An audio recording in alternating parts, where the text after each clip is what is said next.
Hey, alors aujourd'hui je vais vous présenter le SCP-682, sa description, les discussions, la communication qu'il a pu avoir avec certaines personnes et les expériences pour l'exterminer.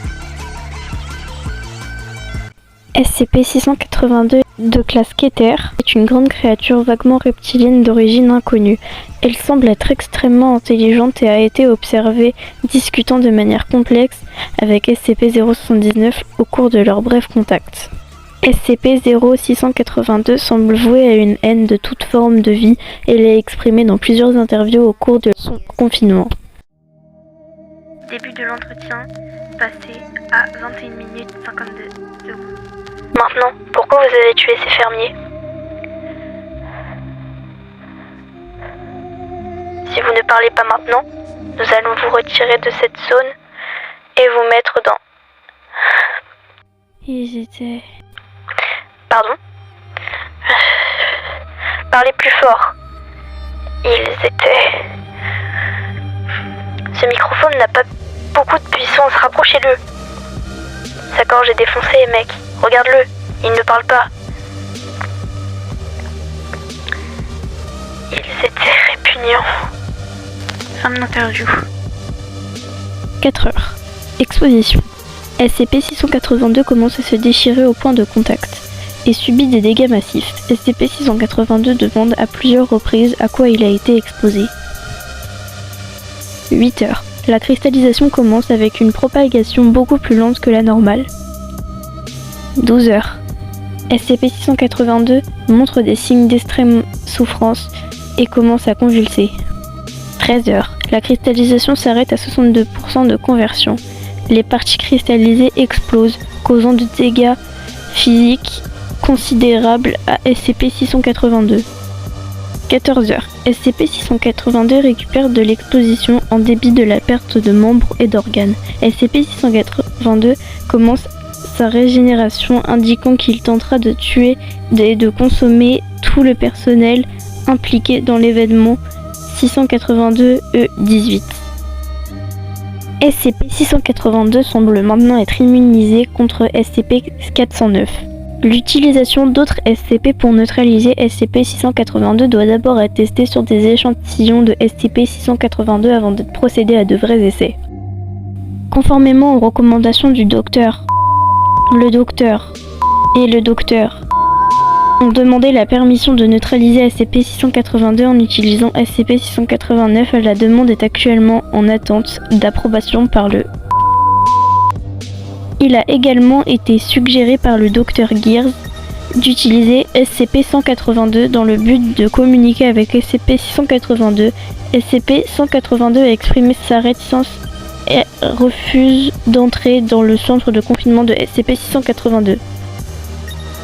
Rapport d'expérience T-98816 OC 108/682. Test d'élimination de SCP-682 par rencontre avec d'autres SCP. En raison de la nature adaptative, intelligente et hautement agressive de SCP-682, des tests d'élimination ont été demandés avec l'autorisation des 05.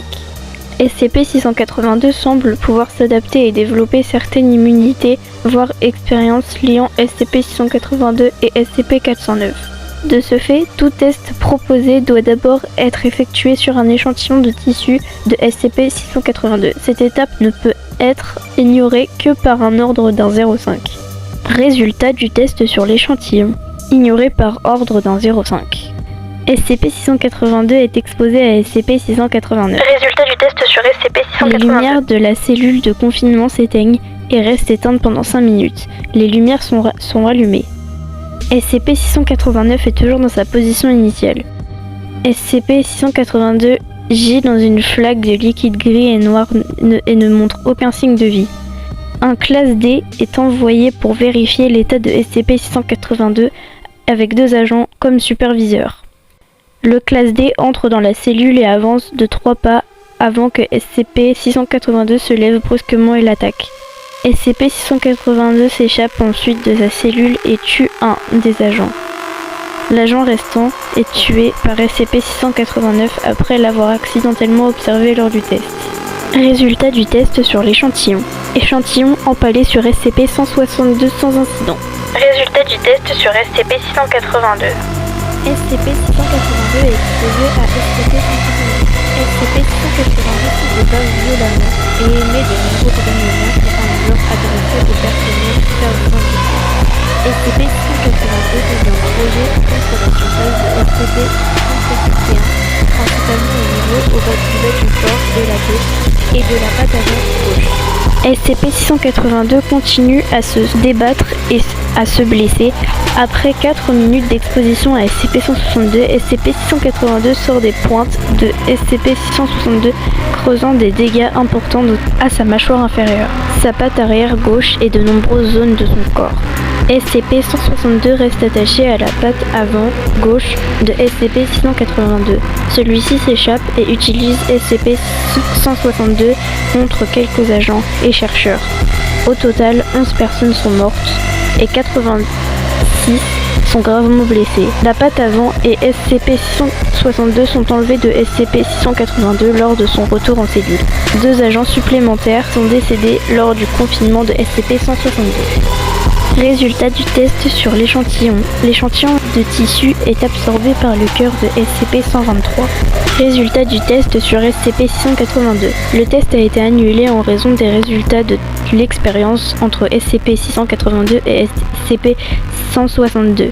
Il y a trop de chances pour que SCP-682 s'adapte à SCP-123 et finisse par gagner le contrôle.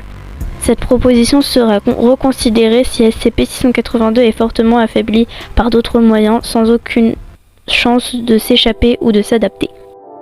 Objet. Un enfant humain ordinaire.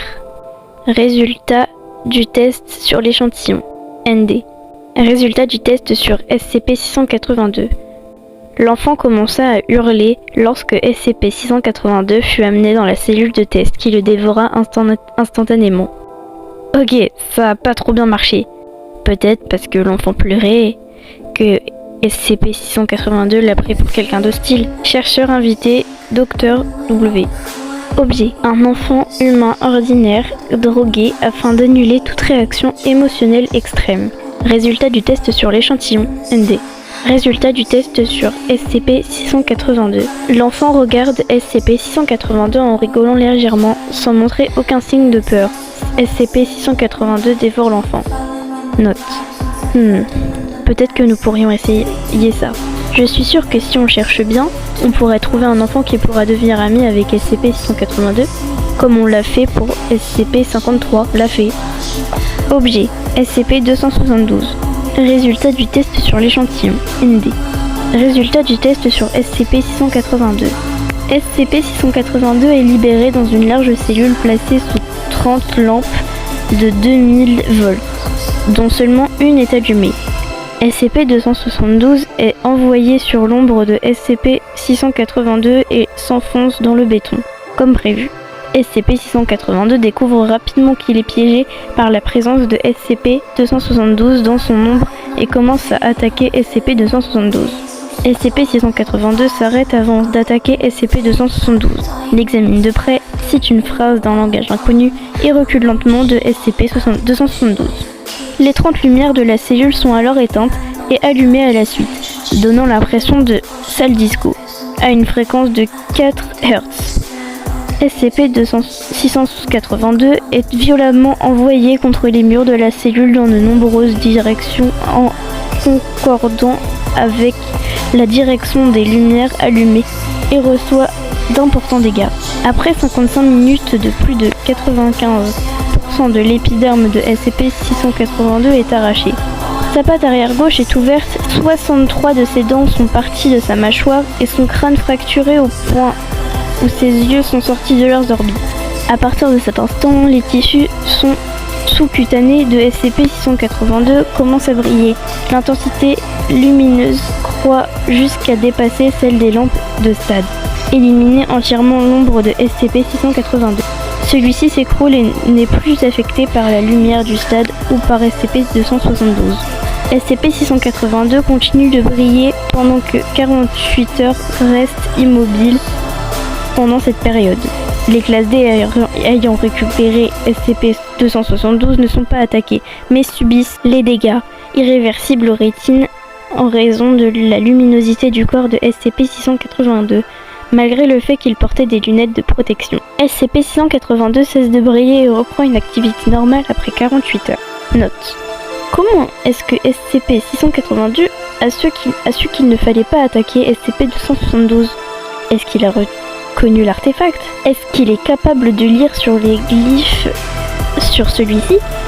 Si 682 est lettré, est-il vulnérable aux lettres mémétiques qui tuent toutes les personnes qui lisent? Les suggestions de méthodes pour exploiter des caractéristiques de SCP sont la bienvenue.